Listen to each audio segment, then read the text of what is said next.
You're listening to Opera Box Score. Let's get ready to rumble! Wherever you are, however you're listening, it's America's talk radio show about opera. It's Opera Box Score. I'm Weston Williams, joined by Oliver Camacho, Matt Cummings, and Ashley Hardgrave. All right, this week, the Met has now staged 2 operas in working-class Middle America to mixed reviews. Were these bold artistic choices or a bid to shake up elite opera audiences, or did someone in the props department just have access to a trailer? Then countertenor Reginald Mobley takes a free throw on being a prominent black artist in early music. Plus, in the 2-minute drill, the Grammy winners are in.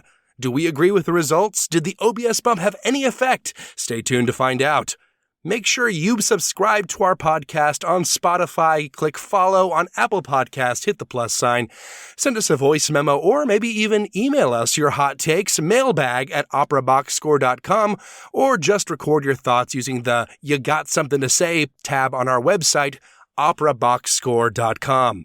However you contribute, you'll get an OBS beer coaster, an OBS lapel pin, and the classic #1 OBS fan foam finger, just for sharing your own hot take. And I should emphasize, I'm not sure if our listeners know this, this is a finger-sized foam finger, so you can wear a finger on your finger to really show that we are #1. I'm doing it right now. Oliver Camacho, welcome to the show.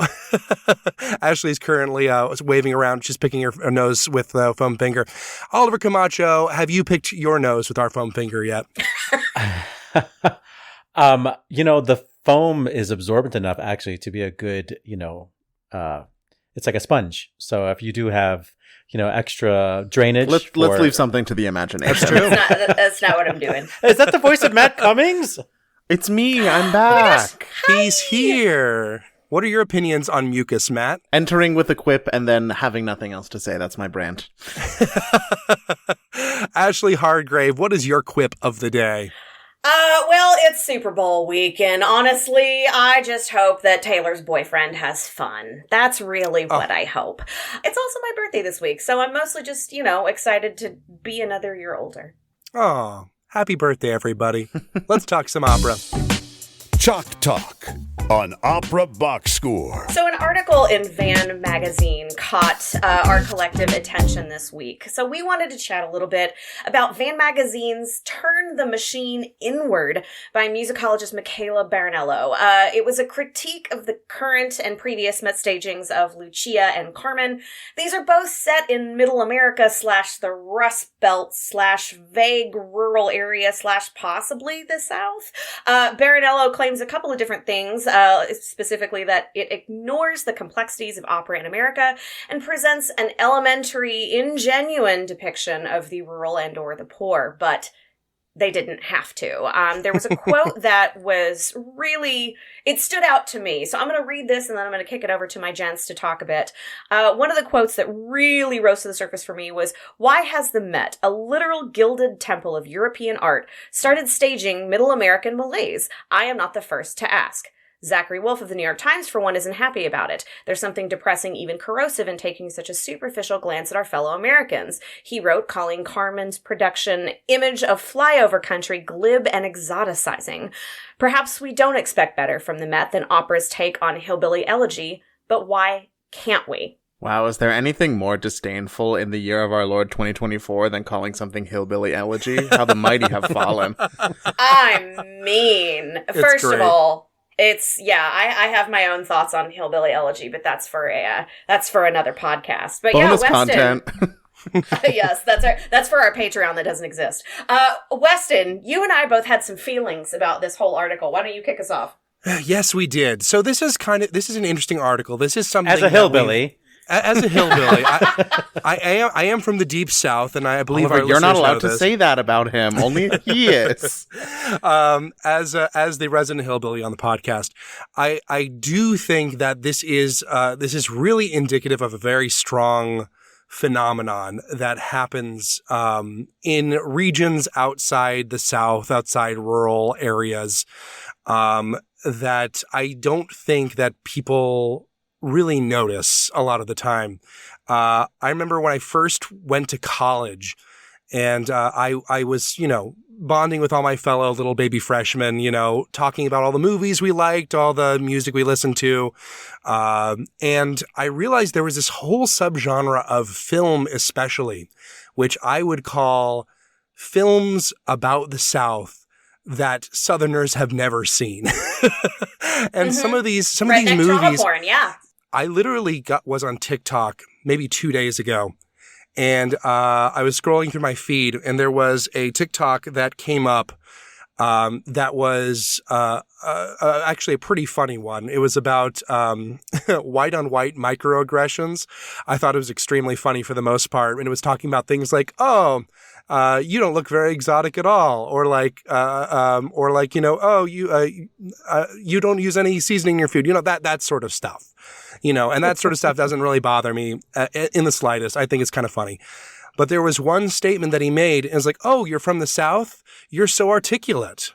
And people want to experience this exoticized version of Southern stories or poor stories, and they have no intention of actually getting to know the people who created those stories, who suffered through those stories. And, the South is an easy scapegoat. I know this is mostly talking more about sort of Rust Belty kind of stuff, but the South is an easy scapegoat because we are, politically often not on the right side of history.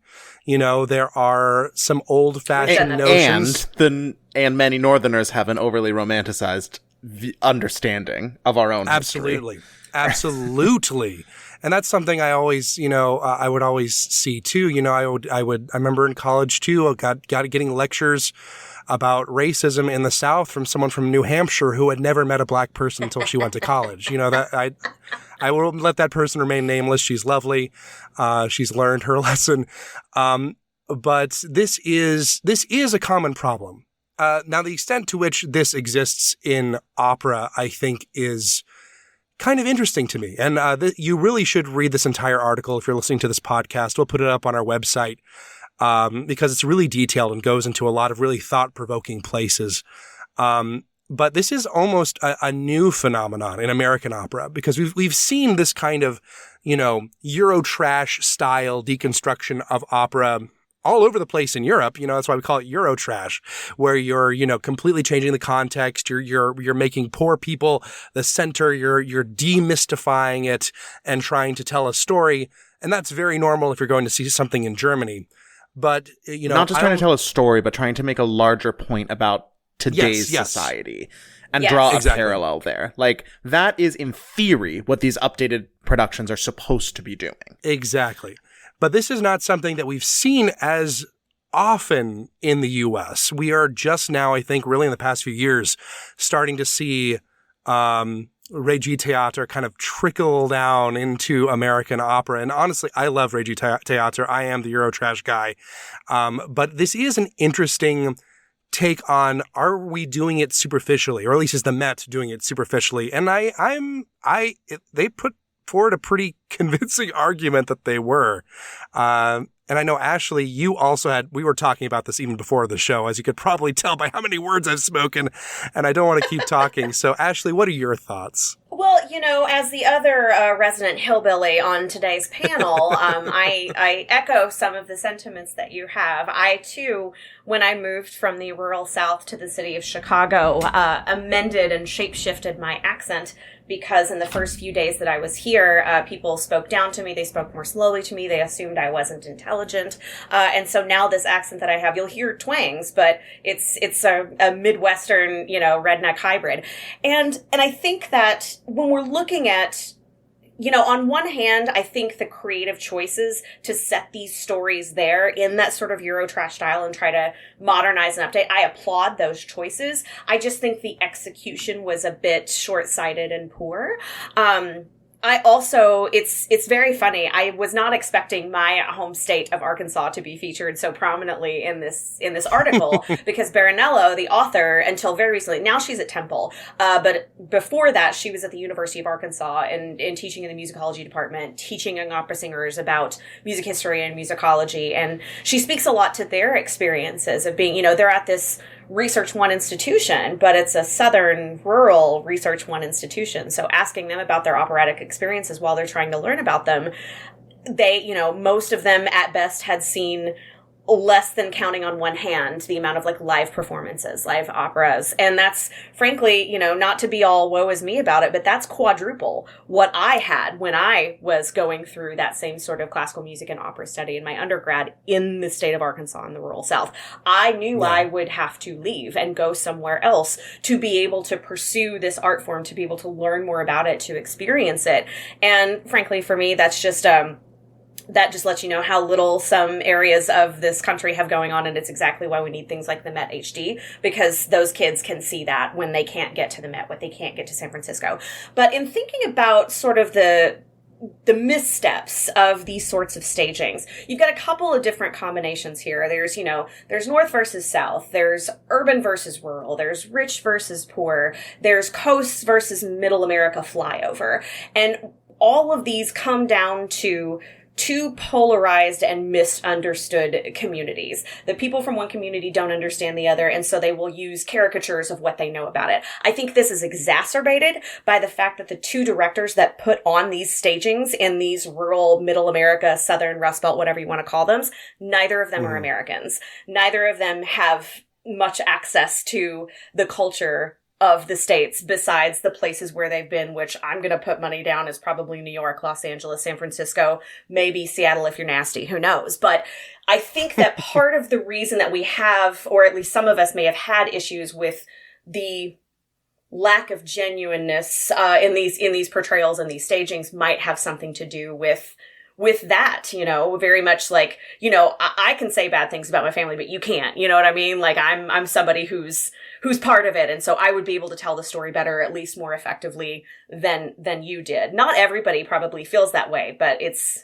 definitely something that I thought about, but also because it was at a place like the Met, which is largely going to have what we would consider a coastal elite audience, would a genuine portrayal or something that had more accurate, motions and depiction and body movement and gestures from the artist, would that have even mattered to a coastal audience? And I do think that the audience is key here in terms of one of the points of this article, which is that it is kind of toothless in its critique of American society because it's so overgeneralized. And that's because a lot of the people who would be criticized by that kind of like an indictment of our society and the situations that lead people to these kinds of desperate actions, like, abandoning your post in the military to follow a woman who you think loves you but like doesn't really, and she is making every choice that she can, even if they're self-destructive, and then you get so obsessed because you've thrown everything away, and that kind of like very human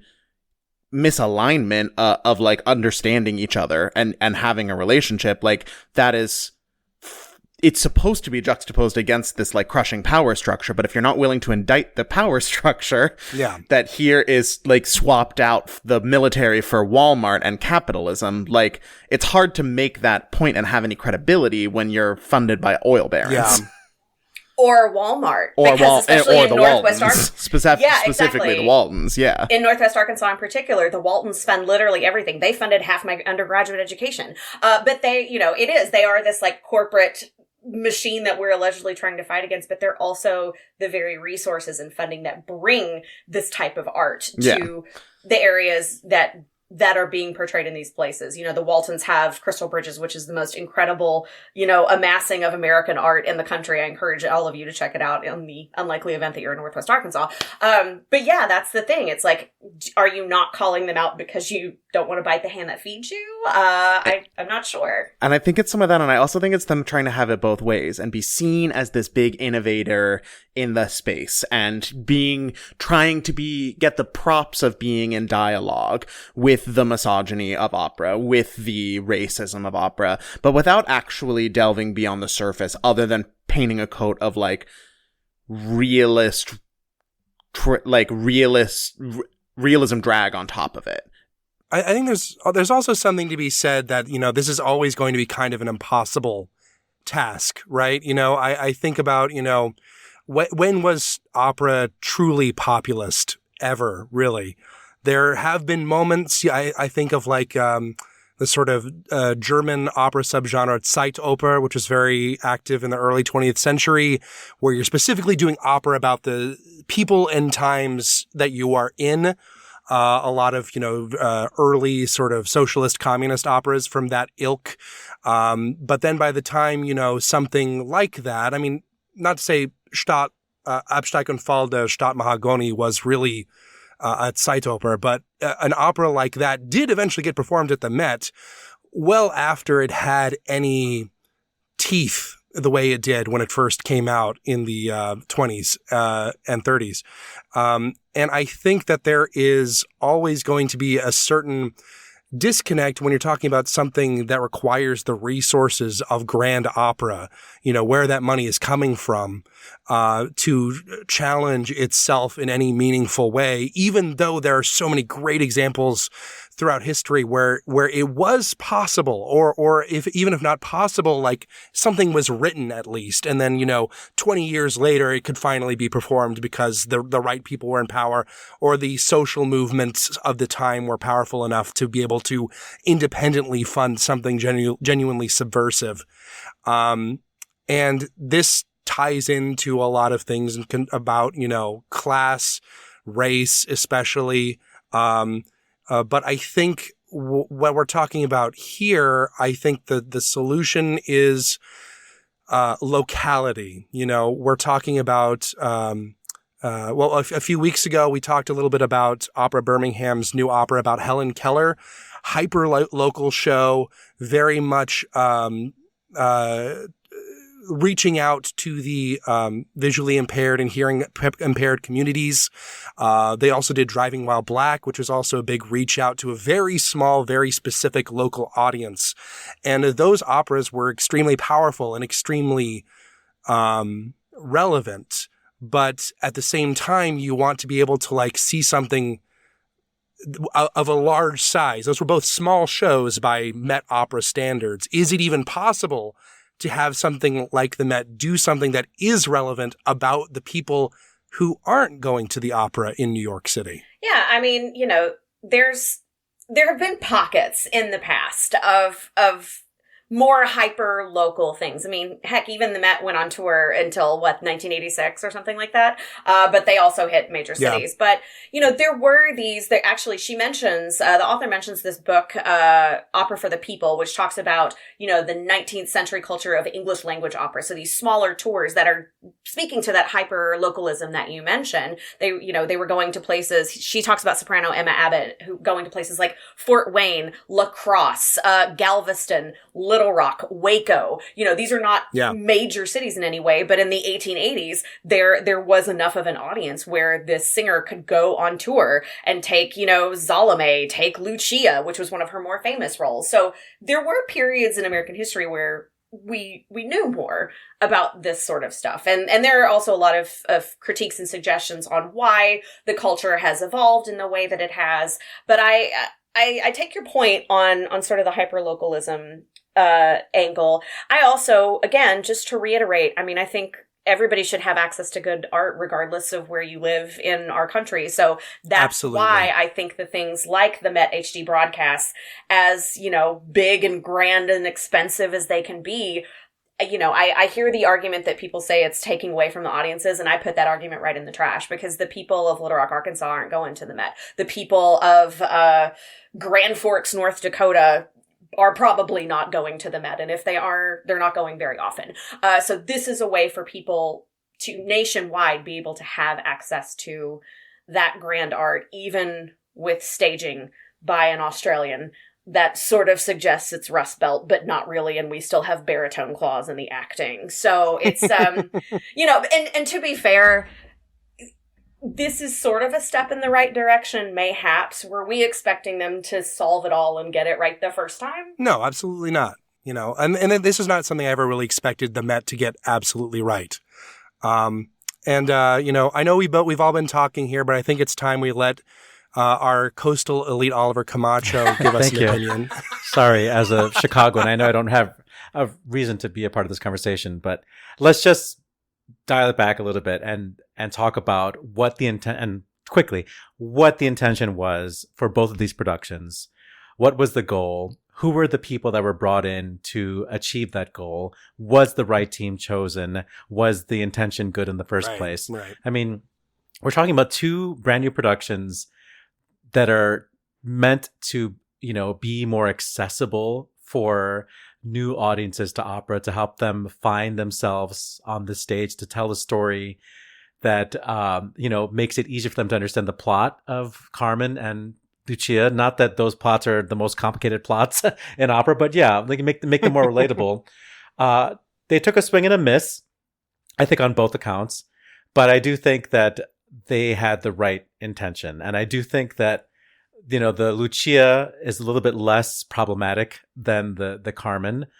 I think the Lucia was, for at least HD, was a very interesting show to watch. I don't know if there are many singers who can actually do that staging and do that production as well as Nadine Sierra did. No joke. Yeah. And the same, That's fair, and yeah. even more so, the Carmen. We remember that it was Anita Rachvelishvili's show originally, and I don't think she would have fit in this production. But Igel, who is 27 going on 21, she really looked the part. And I don't see how that show has any legs unless they find a singer as youthful looking as Igel, who can really look like a hillbilly. I don't think Anita Rachvelishvili looks like a hillbilly. She looks like an opera singer, In her heyday, she was a stage animal, but she's more of a stateswoman now, and I don't see her standing on top of a gasoline dispenser. What do you call those machines? A pump. A pump. A gas pump? Yeah. So we're spoken like a true Ivory Tower resident. I'm like, Oliver you Camacho. drive. You have a car. Yeah. I know you. Well, I don't pump my own gas, but but remember that Brianna Hunter came on the show and told us that Carrie Cracknell was very collaborative and was, wanting to hear people's ideas. And, Brianna Hunter, being American, I forget exactly where she's from, but maybe had a lot of input. But if you bring in like Alina Garancha and ask her input, is she going to have the same ideas, So I don't know. Yeah, I think that this was very much a case of I think everyone did as good a job as they could, but you have to be willing to take some artistic risks to say something artistically demanding. And that means hiring people from out in the boonies, go into Ashley's hometown or my hometown, find someone who's willing to collaborate with you in a meaningful way, Get a hill consultant. Spent time. Yes, we are going to be the resident rural consultants. Exactly. Well, listeners, we are going to, if I sweet talk somebody, I am sure they are going to post the link to this article from Van Magazine on our website. I encourage you to take a gander, read through it, see if you agree with our discussions, and whether you do or you don't, let us know about it. Mailbag at operaboxscore.com. Weston, is that right? Got it in one. Free throw. Countertenor Reginald Mobley just lost his second Grammy nomination. Bless his heart. I was certain that he was going to win for his album Because with pianist Baptiste Trintignant. And we spent most of this free throw talking about that album and his collaboration. But I also wanted to ask him as we begin this conversation what it is like to be a very prominent Black classical musician in February. Are you tired? Sometimes I feel like a motherless child. Sometimes I feel like a motherless child. Sometimes I feel like a motherless child. A long ways from home. I'm someone, I understand my role. I think to people who, who gifts are given, responsibility is given. I mean, it's our duty to exercise it. I will never get tired of speaking on issues about Blackness or queerness are, being Southern, it's important that there has to be someone to answer the question. There has to be someone who keeps the light on all night so that things can be said, so that these issues can be spoken for. If everyone else in the world is tired of talking about how tired Black people are, I'm always going to be the person with the light on to let you know when you ask. And the same for anything else. Like it's my life's privilege to be able to speak eloquently and fully and clearly on issues that are important, that mean something to speaking towards the idea of finally getting past all these issues of division and walls and finding a way to move and actually progress in some sort of way. I can't remember exactly for what occasion it was, but there was an article written about you, maybe in like The Guardian, about some project you had done. And you had selected some music and they asked your opinion about, being a Black person and whatever, working with a historically white organization. And I'm sure you have articles like this written about you like all the time. But as somebody who is, characterized as like, we got one through, are you looking for in your leadership roles, are you looking for the next generation or the next couple of people who will carry the mantle, and when your work is done with certain organizations, you could say, I'm going to pass this off to you now so I can do something else, Oh, absolutely. I mean, one of the first things we did when the role was created for me with Hamlin Hyde Society, as the program consultant, was to get Anthony Tracey King involved, to get him in the organization. And I mean, it's all about passing it forward and really opening the door. I've always kind of thought about the glass ceiling, and people keep talking about breaking it. I don't think that's really what happens. I think for so long, like you said, the one who got through is that the glass ceiling is hinged. And so if that's the case, and if I get through, I'm just going to hold the damn. No, it's okay. This is a podcast. If I just get through, I'm going to hold it open for the next person. I don't pat myself on the back. I'm not proud of being the first of this and that. Even living in Boston, the city of first of this and that. I'm more interested in who's the second or the third, because one time is a fluke, but twice is a pattern. And I think 3 times it is now an established thing. And that's what's important to me. I want to know who's the 4th programming consultant for Hamlin Hyde Society. I want to know who is the 3rd or 4th person leading, Philharmonie Baroque, or Apollo's Fire, or, standing and singing as a soloist with Academy of Ancient Music or Monteverdi Choir. It's all about truly forging that path and seeing that the path is being walked. I noticed that some organizations are also asking you to like teach and to, master classes, this type of thing. Do you have any sort of criteria that you give back to those organizations? Okay, I'll do this, but you have to A, B, C if you want me to do it. Sometimes it depends on the organization, depends on what they want. And I make it very clear to some of them that I'm not really going to go on with the kid gloves on. Mm-hmm. I'm going to say what needs to be said as kindly and southernly as possible. But I'm not going to hide from what I see or feel is the truth. And that seems to be what people are asking for anyway.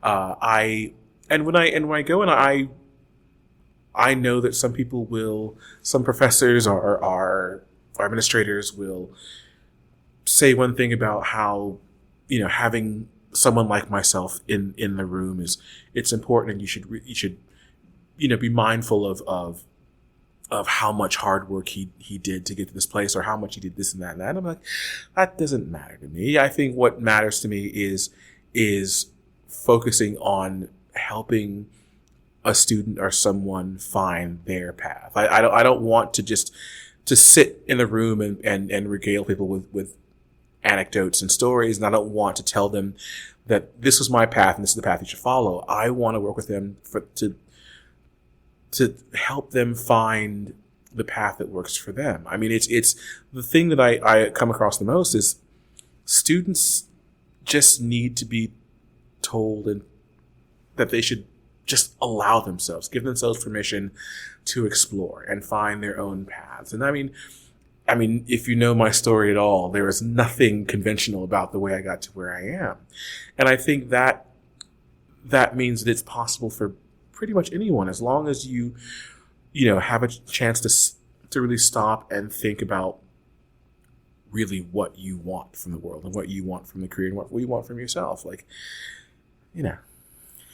As we record this, the voting for the 2024 Grammys has already closed, and so we'll know very soon whether or not, because your debut album on the Alpha label will have won a Grammy, your collaboration with Baptiste Trintignant. And I feel like that speaks, like the success of this album speaks to your, individuality. I think we talked about this album a couple of years ago when you were planning it. You said, I'm going to work with Alpha. And they said I could do what I want. And so you are very you on this album. And it's a completely individualistic endeavor. It's like extremely original. And yet there's something that's very familiar about, obviously, these tunes. A lot of them are spirituals that we've heard sung many times. But this album ends up being something that people can just listen to, like just put it on and listen to the whole thing through. And it also could be a study of the bridge between classical music and jazz and gospel. Was that all intended, or did it just happen to end up that way? Once we figured it out, yes, it was absolutely intended, because I think of this album as, similarly the way I thought of American Originals, the album I recorded with Agave Baroque, as not so much a piece of music or an album, but it's kind of a siege engine to me.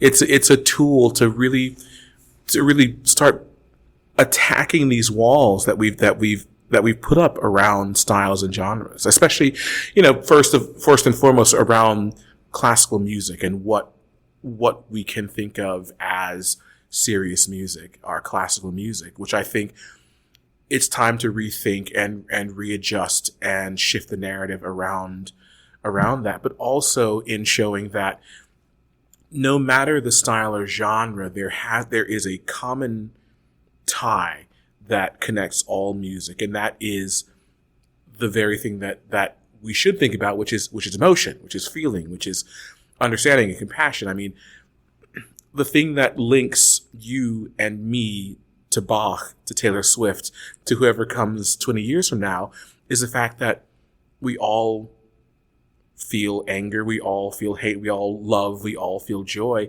and music is a guardian, is a safekeeper of these things that connects all of humanity together. And I think if we allow ourselves, again, it's all about giving ourselves permission to realize that this isn't indicative of just classical music, or this just isn't indicative of spirituals, our country, but all music seeks to find that deeper connection between all of us, that it it all matters. It all makes sense. It all clicks together. And so I like shifting. I like moving around from different genres, but working to bring down those barriers and show that, yes, spirituals is, jazz, classical, it's all coming from the same place. It's all coming from us. Well, you're known as an expert in Bach and in other Baroque styles. How can we, take the lessons learned from the success of Because and show and share that with our colleagues who are presenting early music? Be honest. It's not rocket science. Just be honest and allow yourself to be vulnerable and share things honestly. Don't patronize or try and guess what people want. Give what you know that you can give with conviction, and people will gravitate towards it. I honestly thought that no one would like this album. It was a wild shot, that I thought to take at a time where people don't really know a lot of Florence Price and Harry Burleigh and some of these songs as they're performed naturally, but to then push past that and take them out a whole new door in the way that you would take it, jazz standards of, like with Gershwin and Kern and Porter. I thought maybe it was too soon, but I wanted to do it because I thought it had something to say. I thought there was something in this project that just needed to be said at this time, at this moment. And I think that's what people should be able to take from this, is that if you feel something, that if you feel that you have something to say in some way through projects, particularly in early music, it's important to do so. Like I mentioned, the idea of emotion and feelings and connecting each other. One thing that I think makes me primed to speak in the ways that I do, as someone who sits between classical music and things like Black music and spirituals, is that, think of the idea that in 1618, the 30 Years' War began. 1 year later, the first slave ship hit Jamestown. These two incredible events that changed the lives of a people, of a nation, of lives, happen in these same times. And just at, as, people in Germany after the 30 Years' War were using music to kind of process grief and make sense of a confusing world. What were my ancestors doing on fields? These spirituals, these songs were being sung at the same time that Bach and Handel themselves were also writing. These things didn't happen in different times. These happened at the same time. And it's important to realize that there is a link between, my ancestors and the ancestors of someone who lives in Germany and France now. That coming out of the 30 Years' War, they didn't know what was going on. They tried to use music and figure out what life was now, and in the same way that was happening in fields in the American South. We are more connected than people. Than we allow ourselves to truly realize. It's completely unique, all of our struggles, of course, but there is still a commonality that connects us all. We still need to make sense of life, and I think if once we all realize that we're on this little marble together, figuring things out, we can compare notes, we can figure things out. Sweet dreamland faces passing to and fro, bring back to memory days of long ago, murmuring gently through a mist of pain, hope on beloved one, we shall meet again. So at the top of that, we heard a little bit of Baptiste Tottignon and Reginald Mobley performing Sometimes I Feel Like a Motherless Child. To close the interview, we heard a live performance of Reginald Mobley with guitarist Brandon Aker singing Justin Holland's Dream Faces.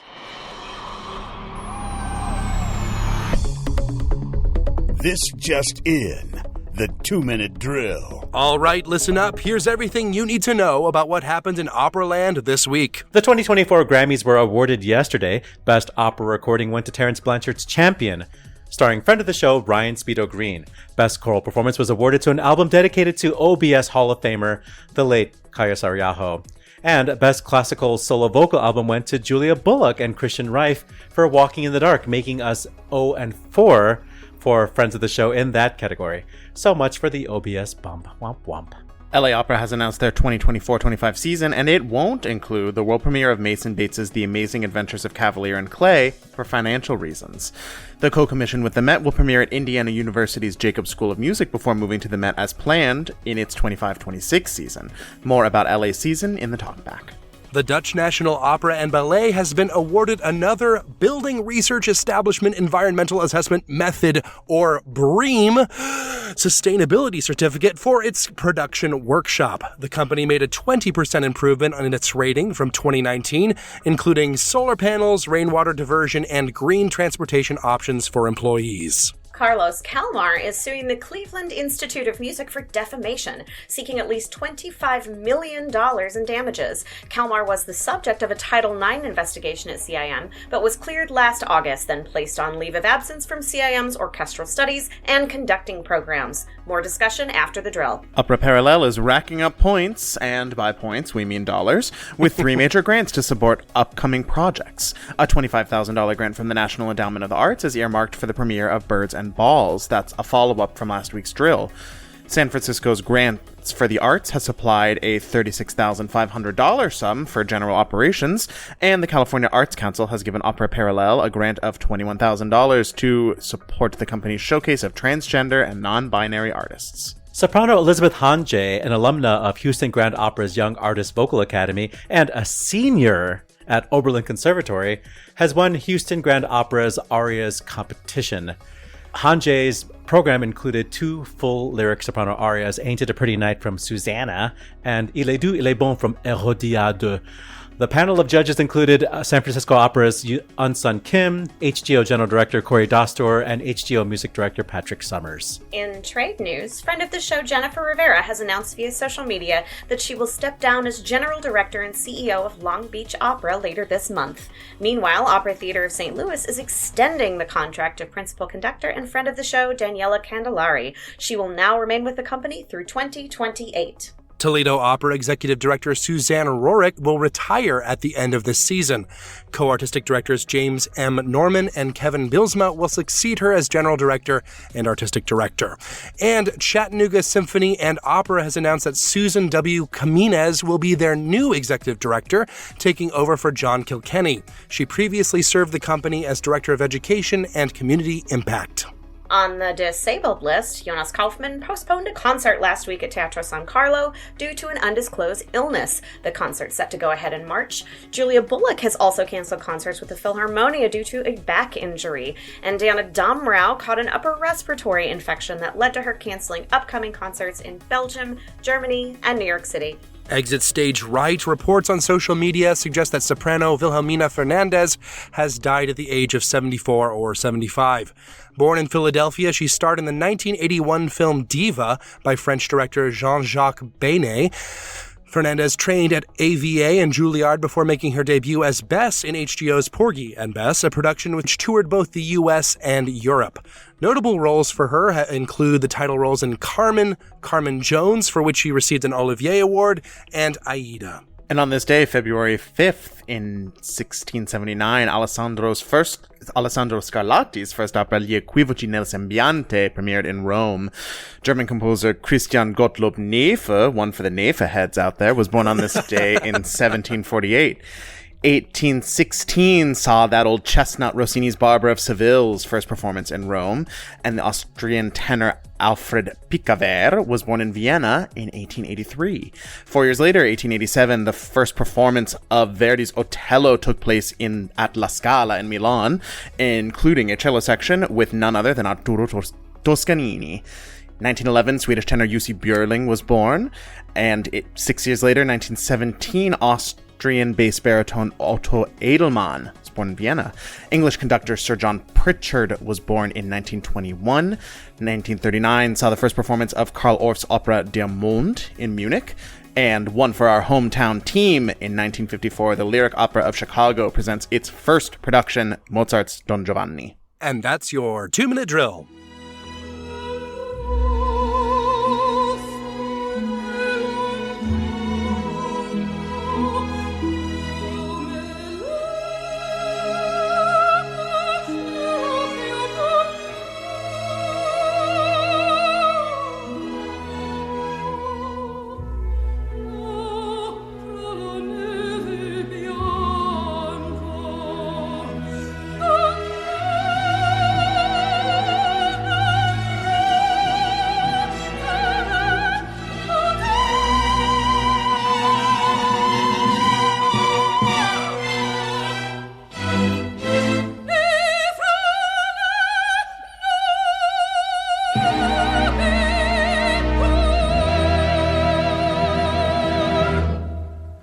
little bit of the late Wilhelmina Wiggins Fernandez singing the aria from Catalani's La Wally. La Wally, the aria that made her famous. She was probably famous before, but that's, if you're going to remember anything about Miss Fernandez, it was that movie Diva, which, bringing opera to film back in the 80s. That was back in the days of reel-to-reel tapes.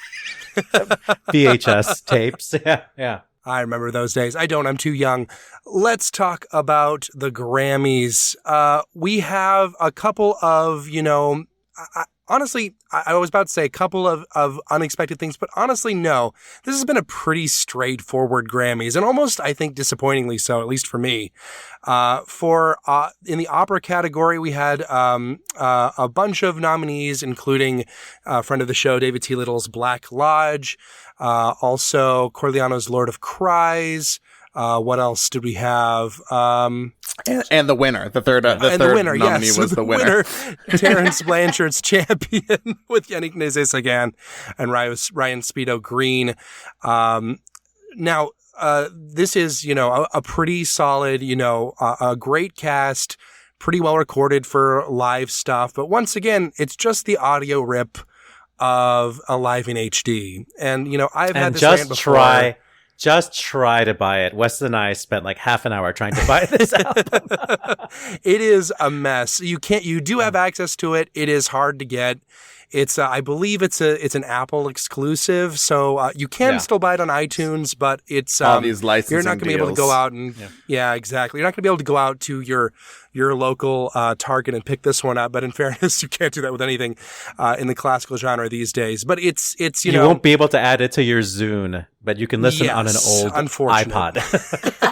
Get that click wheel running. Best classical solo vocal album is the next category we're going to talk about. And we had lots of friends of the show. Yeah, I know. And Julia Bullock, who we want to be a friend of the show, she won. And she's been a prominent artist for years. And I'm very happy for her because, she's also, she fits very well into the brand of what we do here. But so does everybody else. Yeah. I mean, it was a great year for representation in the classical solo vocal album. There was no Joyce DiDonato. There was no Renee Fleming.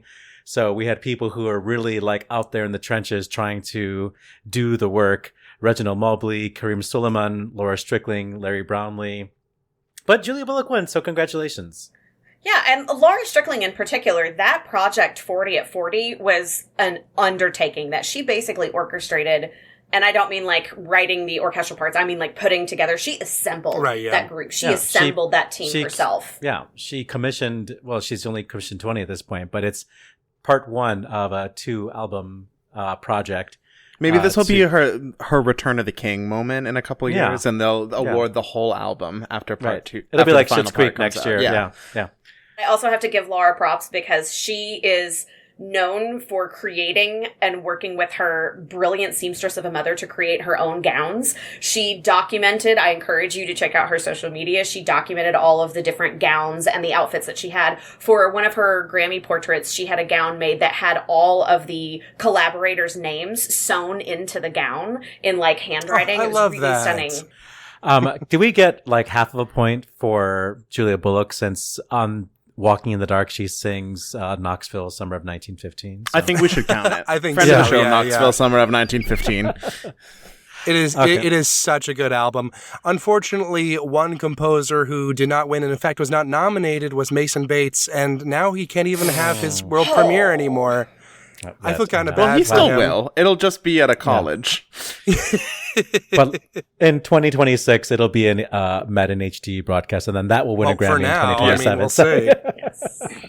So what else is happening at LA Opera this season? Well, friend of the show, Duke Kim, is continuing his run as the Korean-American Romeo of note, singing Romeo and Juliet with Amina Edris. I'd see it. We'll have Korean soprano Kara Son singing Madame Butterfly opposite Jonathan Tettleman, who is the Puccini tenor of our moment, at least at the Met.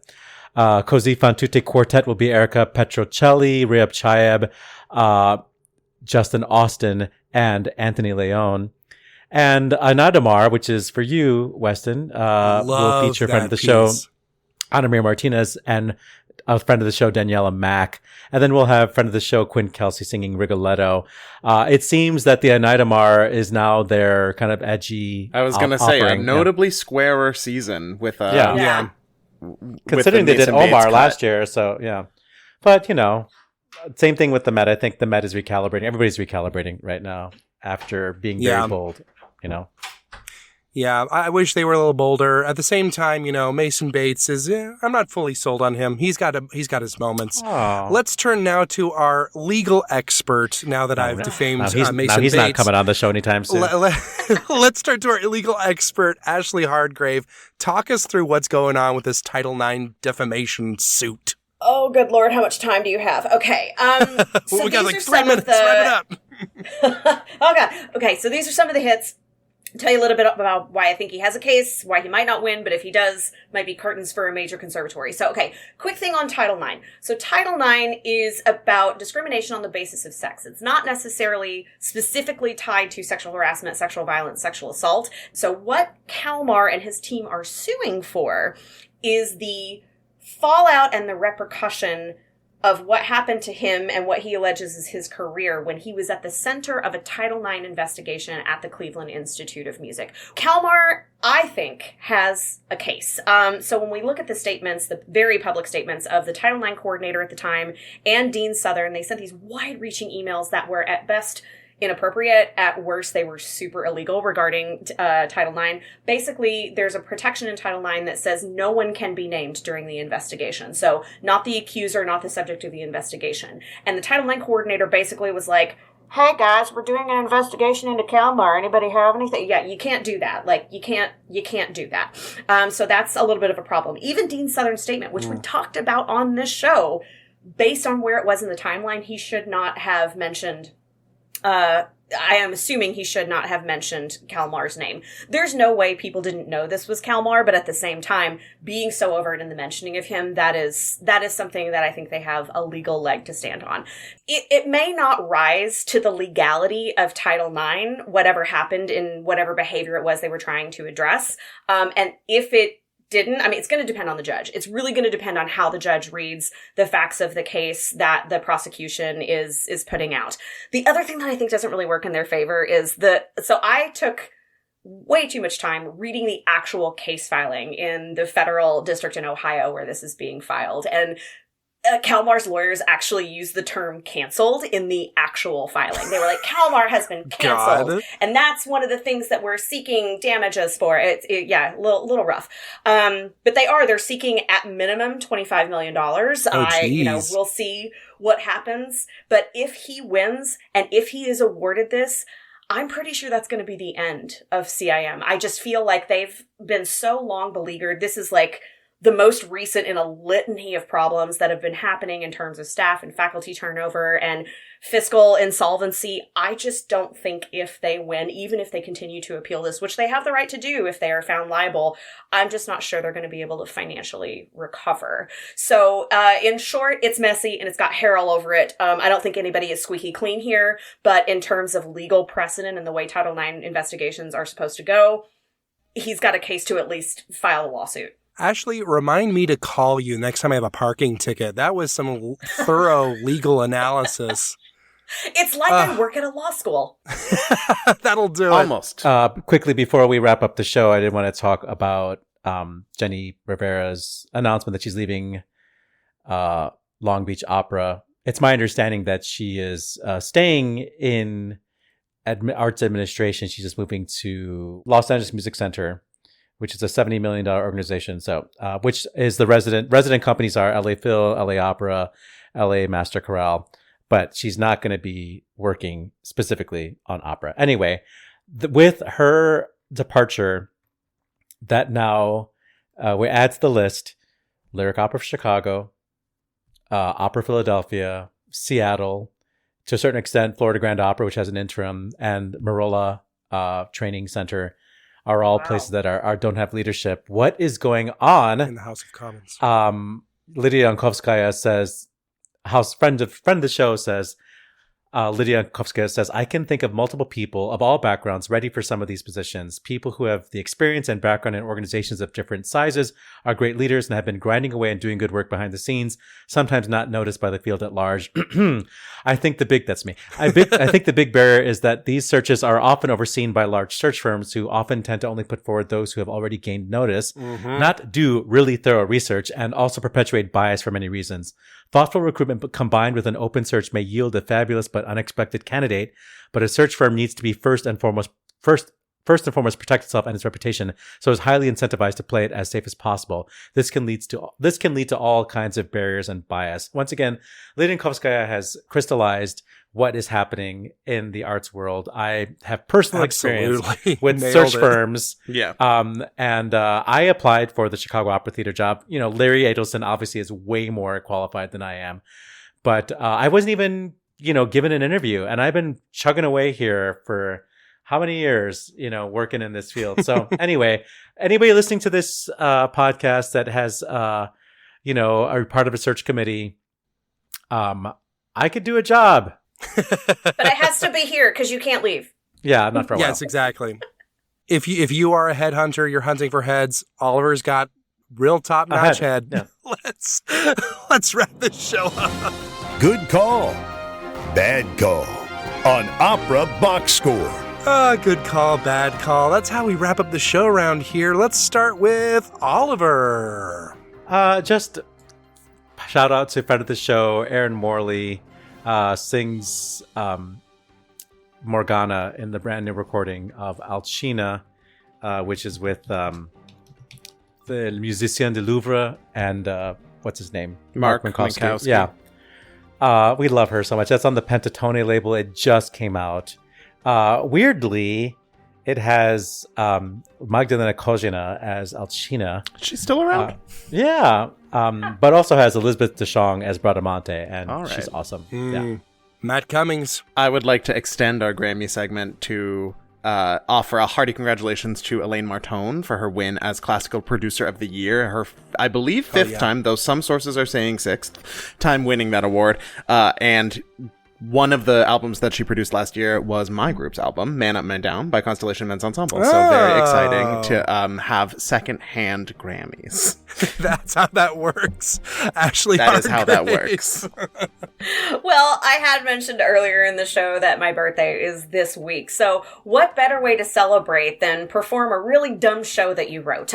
So if you're in the Chicagoland area this Friday, February the 9th, you can come and see the 44 show. There's some classical music. There's some not classical music. There's stories. There's comedy. It is sure to thrill some and disappoint others. You can find more information at mercurytheaterchicago.com, or you can just DM me on socials and I'll send you the link. My good call is box office workers. I was terribly, horribly sick last week, as you might have been able to tell by how amazing I was on the show last week. I had to change my tickets for Lyric Opera Chicago's Cenerentola, which was very sad because I really, really wanted to see it, but I was so worried that I wouldn't be able to change those tickets. But I called the box office, and you know what? Box office workers, front of house people are heroes. The amount of stuff they have to put up with on a daily basis from patrons asking for unreasonable seat changes and yelling and getting annoyed at fees and handling everything so professionally and so well. If you know any front of house or box office workers in your life, give them a hug. They're just the best. That's it for this week's edition of America's Talk Radio Show about opera. Make sure you subscribe to the show wherever you get your podcasts. Get your voice heard and find links to the stuff we've talked about at our website, operaboxscore.com. That's also where you can put your money where our mouths are. Give back to the OBS using the Support the Team tab. Your announcer is Norm Woodell. Your creative consultant is Oliver Camacho. And your audio editors are me, myself, and I. For co-hosts Matt Cummings and Ashley Hardgrave with guest Reginald Mobley, I'm Weston Williams asking you to continue the conversation about opera in a maybe rural, maybe southern, flyover-y kind of state. We're back with an all-new show next week, plus you get more opera headlines, more hot takes, and more green transportation options. Join us.